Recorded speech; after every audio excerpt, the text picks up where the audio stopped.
नमस्कार दोस्तों, आज मैं आपके लिए लेके आया हूँ एक नया टॉपिक। ठीक है, आज से दोस्तों मैं UP triple S C Uttar Pradesh जो है कि उत्तर प्रदेश अधीनस्थ सेवा चयन आयोग द्वारा आयोजित, ठीक है ना, यूपी ट्रिपल एस सी के बारे में मैं आपको आज बतलाऊंगा। और क्या है पेट, इसके बारे में आपको अच्छे तरीके से जानकारी देने के बाद कल से मैं डेली कम से कम एक तो प्रैक्टिस सेट आपको दूंगा ही, और अधिक 2 या 3 भी हो सकते हैं। ठीक है दोस्तों, देखिए यूपी ट्रिपल एस सी द्वारा उत्तर प्रदेश अधीनस्थ सेवा चयन आयोग द्वारा आयोजित की जा रही है कौन सी एग्जाम, पीईटी। ठीक है, जिसका एग्जाम जो है 20 अगस्त को होने वाला है। ठीक, आने वाला 20, आज है लगभग 7 तारीख और 20 अगस्त को ही वो होने वाला है। ठीक है दोस्तों, जब 20 अगस्त को आपका एग्जाम होगा तो ये 20 अगस्त और कई जगह मतलब सेंटर बनाए गए। ठीक है, तो पीईटी का फुल फॉर्म क्या है, प्रीलिमिनरी एलिजिबिलिटी टेस्ट, प्रारंभिक अर्हता परीक्षा। ठीक है, इसके बारे में आपको थोड़ी सी जानकारी दे देता हूँ दोस्तों। देखिएगा दोस्तों, देखिए परीक्षा पैटर्न जो है पेट का 100 अंकों का होगा। ठीक है दोस्तों, 100 अंकों का परीक्षा पैटर्न होगा। मैं आपको दिखाना चाहता हूँ कि क्या क्या आने वाला है। देखिए पहला क्या आएगा, भारतीय इतिहास से 5 नंबर का आएगा, भारतीय राष्ट्रीय आंदोलन से क्या आएगा 5 नंबर का आएगा, भूगोल से भी 5 नंबर का, भारतीय अर्थव्यवस्था से 5 नंबर, भारतीय संविधान एवं लोक प्रशासन से कितना नंबर का आएगा, 5 नंबर का आएगा। ठीक है दोस्तों, आगे सामान्य विज्ञान का 5 नंबर से आएगा, प्रारंभिक अंक गणित से 5 नंबर का आएगा, सामान्य हिंदी भी 5 नंबर का, सामान्य अंग्रेजी भी 5 नंबर का, तर्क एवं तर्क शक्ति भी 5 नंबर का है। सामयिकी देखिए 11वां कौन सा है, सामयिकी भी कितने नंबर का है, 10 नंबर का। सामयिकी कितने नंबर का है, 10 नंबर का है। ठीक है दोस्तों, आगे जो सामान्य जागरूकता 10 नंबर का है, अपठित हिंदी गद्यांश का विवेचन एवं विश्लेषण, मतलब अपठित हिंदी रहेगा, वो भी 10 नंबर का है। ग्राफ और व्याख्या जो है कितने नंबर का, वो भी 10 नंबर का है। तालिका एवं व्याख्या एवं विश्लेषण ये भी कितने नंबर का है, 10 नंबर का है। यदि आप टोटल देखेंगे परीक्षा पैटर्न का अंक तो कितने का है, 100 नंबर का। ठीक है दोस्तों, और इसी ये आपको पास करना बहुत ही जरूरी है। यदि आपको मतलब लेखपाल हो गया, राजस्व लेखपाल हो गया, ग्राम पंचायत अधिकारी हो गया, अमीन हो गया, मतलब समूह ग के जितने भी अंतर्गत आते हैं पद आते हैं, उन्हीं आदि पदों के लिए आपको पास करना होगा। ठीक है दोस्तों, आइए आगे की चर्चा करते हैं। देखिए दोस्तों, उत्तर प्रदेश अधीनस्थ सेवा चयन आयोग द्वारा आयोजित की जाने वाली प्रारंभिक अर्हता परीक्षा पेट का शासन द्वारा अनुमोदित पाठ्यक्रम है। ठीक है, देखिए क्या है, प्रश्नों की संख्या 100 है और परीक्षा की अवधि 2 घंटा है। परीक्षा की अवधि कितनी है, 2 घंटा है। तो आगे मैं आपको चर्चा करूंगा, देखते रहिएगा। देखिए भारतीय इतिहास में क्या क्या आएंगे उनके बारे में बताऊंगा। सबसे पहला सिंधु घाटी सभ्यता आएगी, वैदिक संस्कृति आएगी, बौद्ध धर्म और गौतम बुद्ध की जीवनी और शिक्षाएं आएंगी, जैन धर्म के बारे में आएगा, महावीर के बारे में पढ़ना है, जीवनी और शिक्षाएं आएंगी। उसके बाद देखिए मौर्य वंश आएगा, सम्राट अशोक के बारे में आएगा, गुप्त वंश समुद्रगुप्त और चंद्रगुप्त द्वितीय के बारे में आएगा। उसके बाद देखिए हर्षवर्धन के बारे में आएगा, राजपूत काल के बारे में आएगा। उसके बाद सल्तनत काल, मुगल काल। अब देखिए सल्तनत काल हो गया, मुगल साम्राज्य, मराठा, ब्रिटिश राज का अभ्युदय एवं प्रथम स्वतंत्रता संग्राम और ब्रिटिश राज का सामाजिक आर्थिक प्रभाव। ठीक है, ये टोटल कितने नंबर का आएगा, ये 5 नंबर का। ठीक है, जिसको हिस्ट्री बोलते हैं। दूसरा देखिए भारतीय राष्ट्रीय आंदोलन भी कितने नंबर का है, 5 नंबर का। देखिए इंडियन नेशनल मूवमेंट इसको कहते हैं। क्या क्या आएगा, स्वाधीनता आंदोलन के प्रारंभिक वर्ष, स्वदेशी तथा सविनय अवज्ञा आंदोलन, महात्मा गांधी तथा अन्य नेताओं की भूमिका। ठीक है, ये सविनय अवज्ञा आंदोलन, स्वदेशी आंदोलन के बारे में रहेगा।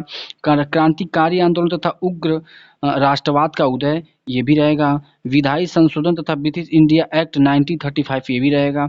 भारत छोड़ो आंदोलन, आजाद हिंद फौज तथा नेताजी सुभाष चंद्र बोस के बारे में रहेगा। देखिए ये 5 नंबर में हमारे, ये हम 5 नंबर का टॉपिक है। तीसरा पॉइंट क्या था, भूगोल। भूगोल में देखिए क्या क्या आएगा, 5 नंबर का ये भी होता है। भारत एवं विश्व का भूगोल पढ़ना है, नदियां और नदियों की घाटी पढ़ना है, भूजल संसाधन पढ़ना और पर्वत पहाड़ियां और हिमनद पढ़ना है। ठीक है, उसके बाद देखिए क्या पढ़ना है, मरुस्थल एवं शुष्क क्षेत्र पढ़ना है, वन पढ़ना है, खनिज संसाधन पढ़ना है, भारत एवं विश्व का राजनीतिक भूगोल पढ़ना है, जलवायु मौसम पढ़ना है, ढाठम जोन पढ़ना है। ठीक है, जन सांख्यिकी परिवर्तन पढ़ना है और प्रवास पढ़ना है। ठीक है, भारतीय अर्थव्यवस्था इंडियन इकोनॉमी को देखिए क्या क्या पढ़ना है, वो भी 5 नंबर का आएगा। भारतीय अर्थव्यवस्था 1947 से लेकर 1991 तक क्या क्या था, योजना आयोग तथा पंचवर्षीय योजना पढ़ना है, मिश्रित अर्थव्यवस्था का विकास पढ़ना है, निजी और सार्वजनिक क्षेत्र का पढ़ना है, हरित क्रांति का पढ़ना है, दुग्ध विकास देखिए दुग्ध विकास एवं ऑपरेशन फ्लड के बारे में पढ़ना है, बैंकों का राष्ट्रीयकरण और सुधार के बारे में पढ़ना है, वर्ष 1991 में आर्थिक सुधार एवं उनके बाद की अर्थव्यवस्था को पढ़ना है, वर्ष 2014 के पश्चात एवं आर्थिक सुधार के बारे में पढ़ना है, कृषि सुधार के बारे में पढ़ना है, ढांचागत सुधार के बारे में पढ़ना है, श्रम सुधार के बारे में पढ़ना है, आर्थिक सुधार के बारे में पढ़ना और जीएमटी के बारे में भी पढ़ना है। ठीक है दोस्तों, आज ये भारतीय संविधान और लोक प्रशासन, ये भी 5 नंबर का आएगा। ये कितने नंबर का आएगा? ये 5 नंबर का आएगा। देखिए Indian constitution and public administration, पहला भारतीय संविधान पढ़ना है।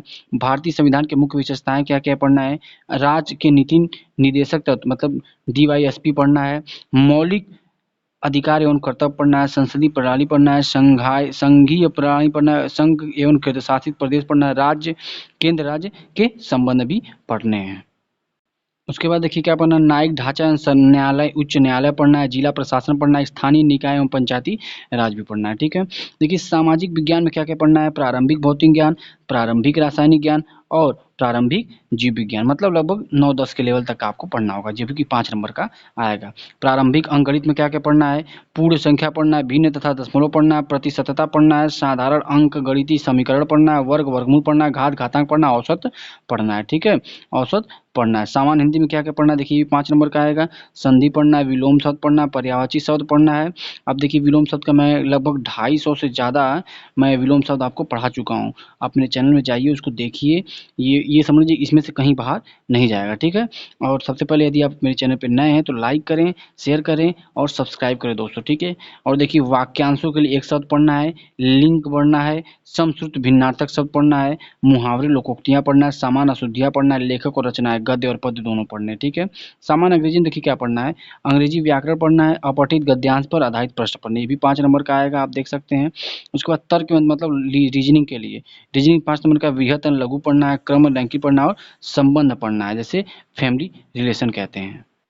समूह से भिन्न को अलग करना, कैलेंडर घड़ी पढ़ना है, कारण और प्रभाव पढ़ना है, कोडिंग डिकोडिंग पढ़ना है, निगमनात्मक तर्क, कथन, विश्लेषण और निर्णय पढ़ना है, सामयिकी पढ़ना मतलब करंट अफेयर भी पढ़ना है, भारत और वैश्विक का भी 10 नंबर का आएगा। ठीक है, सामान्य जागरूकता पढ़ना है, सामान्य जागरूकता में क्या है, जनरल अवेयरनेस जिसको बोलते हैं, भारत के पड़ोसी देश, राजधानी और मुद्रा, भारत के राज्य में केंद्र शासित प्रदेश, भारतीय संसद, राज्यसभा, लोकसभा, विधानसभा और विधान परिषद, राष्ट्र एवं अंतर्राष्ट्रीय दिवस पढ़ना है, विश्व संगठन उनके मुख्यालय पढ़ना है, भारतीय पर्यटन स्थल पढ़ना है, भारत एवं विश्व का खेल पढ़ना है, भारतीय अनुसंधान संगठन पढ़ना है, प्रसिद्ध पुस्तकें एवं लेखन पढ़ना है, पुरस्कार एवं विजेता पढ़ना है, जलवायु परिवर्तन एवं पर्यावरण पढ़ना है। ठीक है, अब देखिए 13वां नंबर जो पॉइंट है, अपठित हिंदी गद्यांश का विवेचन एवं विश्लेषण करना है और उस पर आधारित प्रत्येक पर 5 प्रश्न मिलेंगे जो कि 10 नंबर के होंगे। ग्राफ की व्याख्या एवं विश्लेषण, 2 ग्राफ दिया रहेगा, उस पर प्रश्न होंगे और देखिए 5 प्रश्न होंगे। अब ध्यान दीजिएगा, ये 10 नंबर का रहेगा। और तालिका में तालिका की व्याख्या और विश्लेषण 2 रहेगा, इसमें भी प्रश्न रहेंगे और ये कितने नंबर का रहेगा, ये भी 10 नंबर का रहेगा। ठीक है, शर्तें क्या क्या हैं ध्यान दीजिएगा, कुछ शर्तें भी दी गई हैं। क्रमांक 1 से लेकर 9 तक अंकित शैक्षणिक विषयों पर संबंधित प्रश्नों पर कठिनाई स्तर, डिफिकल्टी लेवल राष्ट्रीय स्तर, शैक्षिक एवं अनुसंधान मतलब NCERT द्वारा निर्धारित सेकेंडरी सीनियर लेवल का होगा। और दूसरा क्या मतलब कि NCERT पर आधारित बेस्ड क्वेश्चन होंगे। परीक्षा का प्रकार वस्तुनिष्ठ प्रवृत्ति का व प्रश्न पत्र बहुविकल्पी प्रश्नों पर आधारित होगा। और तीसरा पॉइंट क्या है, प्रत्येक गलत उत्तर हेतु 1/4 अंक की कटौती की जाएगी। ठीक है दोस्तों, ये पूरी तरीके से मैंने यूपी SSSC का आपको डाटा दिया। डाटा देने के बाद आपको सारी चीज़ समझाएं कि क्या क्या किस टॉपिक में से क्या क्या आने वाले हैं, किस NCERT से क्या आएगा, हिंदी से क्या आएगा, जितनी भी चीज़ें मैंने आपको समझाई, आशा करता हूँ कि आपको अच्छे तरीके से समझ में आ गया होगा। और यदि आप कल से मैं रेगुलर प्रैक्टिस सेट डालूंगा, मतलब 100 क्वेश्चन मैं डेली लगभग डालना शुरू कर रहा हूँ, मैं 100 क्वेश्चन डालूंगा। ठीक है दोस्तों, तो 100 क्वेश्चन आपको जो है कि आपके एग्जाम के लिए, आपके एग्जाम के दृष्टिकोण से बहुत इंपॉर्टेंट होने वाला है। तो कल से आप तैयार रहिए। और आज मैं जो वीडियो डाला हूँ ये आपको पूरी तरीके से यूपी SSSC क्या होता है इसके बारे में मैंने आपको अच्छे से बताया कि यूपी SSSC एक प्रकार की संस्थान है जो कि पेड करा रही है।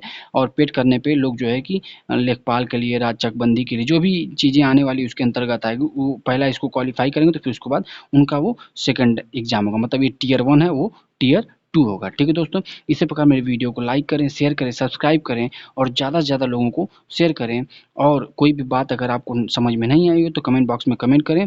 और प्लीज़ दोस्तों ज़्यादा से ज़्यादा शेयर करें और कल से रेडी रहें। थैंक यू सो मच, बहुत बहुत धन्यवाद।